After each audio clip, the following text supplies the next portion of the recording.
Dear student, आज मैं द्विघात समीकरण के नेक्स्ट पार्ट लेकर के आया हैं, जो कि कुछ वर्ड प्रॉब्लम क्वेश्चन है, जिसमें फर्स्ट क्वेश्चन 4.1 का कंप्लीट कर दिए थे। 2 नंबर आज कंप्लीट करेंगे। देखिए 2 नंबर में क्या है, समझिएगा। 2 नंबर क्वेश्चन क्या कर रहा है कि निम्न स्थितियों को द्विघात समीकरण के रूप में निरूपित कीजिए। यानी कि यह स्थिति दिया गया है और इसको द्विघात समीकरण के रूप में रिप्रेजेंट करना है। तो देखिए फर्स्ट क्वेश्चन हम पढ़ेंगे। यहाँ देखिए फर्स्ट नंबर है। फर्स्ट क्वेश्चन कह रहा है कि एक आयताकार भूखंड का क्षेत्रफल 528 मीटर स्क्वायर है। क्षेत्र की लंबाई, जो लंबाई दिया है मीटर में, चौड़ाई के दुगुने से 1 अधिक है। जो लंबाई है चौड़ाई के दुगुने से 1 अधिक है। तो हमें भूखंड की लंबाई और चौड़ाई ज्ञात कीजिए। अब समझिएगा ध्यान से। इस क्वेश्चन के अनुसार हम इसको लेट करते हैं कि देखिए क्या कह रहा है कि जो लंबाई है चौड़ाई के दुगुने से 1 अधिक, किसे कंपेयर कर रहा है? चौड़ाई से। तो हम क्या करेंगे कि चौड़ाई को मान लीजिए, माना चौड़ाई x है, तो लंबाई ऑटोमेटिक करेगा दुगुना से 1 अधिक। तो बताइए x का दुगुना कितना हो जाएगा? 2x। अब 1 अधिक यानी 2x + 1। तो चौड़ाई x है तो लंबाई कितना हो जाएगा? 2x + 1। अब बताइए यहाँ पे दिया हुआ है कि क्षेत्रफल कितना दिया था? 528। देखिए क्षेत्रफल इक्वल टू कितना? 528। अब समझिएगा कि आयताकार है तो आयत का क्षेत्रफल क्या होता है? तो लंबाई गुने चौड़ाई। तो लंबाई गुने चौड़ाई का वैल्यू कितना है? 528। अब देखिएगा थोड़ा सा आगे बढ़ाते हैं। लंबाई गुने चौड़ाई इक्वल टू 528। तो बताइए लंबाई का वैल्यू कितना है और चौड़ाई का वैल्यू कितना है? तो बताइए या तो लंबाई गुने चौड़ाई का या चौड़ाई गुने लंबाई, कोई दिक्कत नहीं, मल्टीप्लाई में इधर उधर हो सकता है।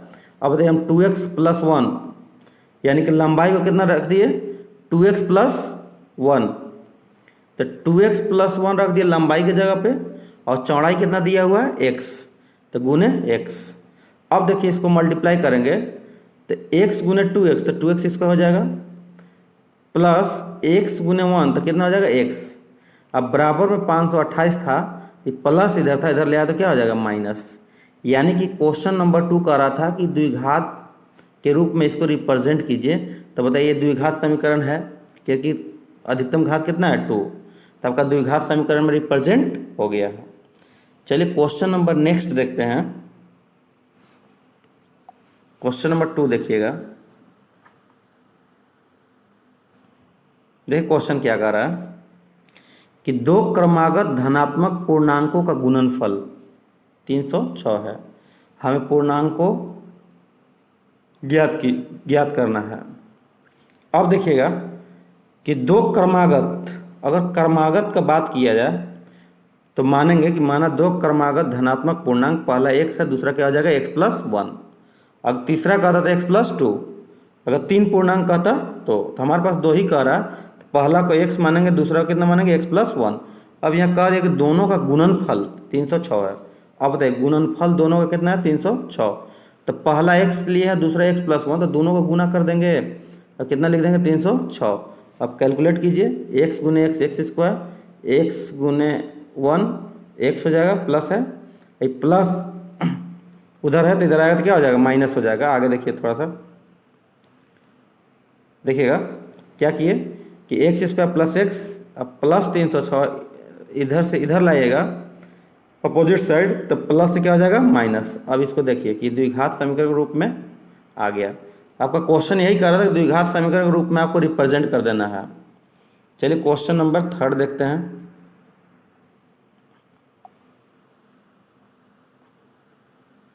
क्वेश्चन नंबर 3 देखिएगा। कह रहा कि रोहन की माँ उससे 26 वर्ष बड़ी है। रोहन की माँ उससे 26 वर्ष बड़ी है। किसकी माँ? तो रोहन की माँ। उनकी आयु वर्षों में, आयु का गुणनफल अब से 3 वर्ष पश्चात कितना है, 360 है। 3 वर्ष के बाद, अभी प्रेजेंट की बात नहीं कर, 3 साल बाद वो दोनों का गुणनफल कितना है, 360 है, हो जाएगी। तब रोहन की वर्तमान आयु ज्ञात कीजिए, यानी कि द्विघात समीकरण रूप में आपको रिप्रेजेंट कर रहा है। क्वेश्चन नंबर 2 का दिया। अब देखिएगा, अब बताइए किससे कंपेयर कर रहा है, रोहन से। तो पहले हम रोहन को क्या मान लेंगे, x। माना रोहन की वर्तमान आयु कितना है, x, और रोहन की माँ उससे 26 साल बड़ी है, यानी कि x + 26। रोहन का जितना एज हो रहा है उसमें 26 जोड़ देंगे तो उसका x मान है, तो उसकी माँ की आयु कितना हो जाएगा, x + 26। कोई दिक्कत? लेकिन बात कर रहा 3 साल के बाद, 3 साल पश्चात। अब देखिए याद रखिएगा, अगर पश्चात कहता है तो हमेशा प्लस होता है। अब बताइए आगे देखते हैं, 3 वर्ष पश्चात, थोड़ा सा आगे बढ़ाएंगे इसको। 3 वर्ष पश्चात, अब बताइए कि प्रेजेंट अगर x है तो 3 साल बाद कितना होगा, x + 3 होगा कि नहीं होगा। जब x + 3 इसका हुआ तो उसका प्रेजेंट था x + 26, x प्लस कितना था, 26। अब बताइए 3 साल बाद अगर इसका बात कर रहे हैं, 3 साल बाद, तो 3 साल बाद इसका भी तो हो जाएगा, कितना हो जाएगा, x प्लस कितना, 29। x प्लस कितना हो जाएगा, 29। अब वहाँ बोला है कि आयु का गुणनफल कितना दिया हुआ है, तो 360। अब सेम चीज़ ये दोनों को मल्टीप्लाई कर देंगे। देखिए आगे थोड़ा सा, और दोनों का गुणनफल यानी कि x + 3 x + 29। वो प्रेजेंट वाला भूल जाएंगे, पश्चात का गुणनफल दिया तो हम किसका लिए है, पश्चात का। अब गुना किए रहेंगे, x × x x², और x × 29 29x, 3 × x 3x, और 3 × 29 करेंगे तो 87 आ जाएगा। अब प्लस माइनस करेंगे, x² + 29x और 3x, यानी कि 29x और 3x कितना हो जाएगा, 32x, और प्लस 87 इधर है, प्लस 360 इधर लाएंगे तो क्या हो जाएगा, माइनस। अब देखिए x² + 32x, 360 में से 87 जाएगा तो कितना हो जाएगा, 273। तो आपका द्विघात समीकरण के रूप में प्रेजेंट हो गया। चलिए क्वेश्चन नंबर नेक्स्ट देखते हैं।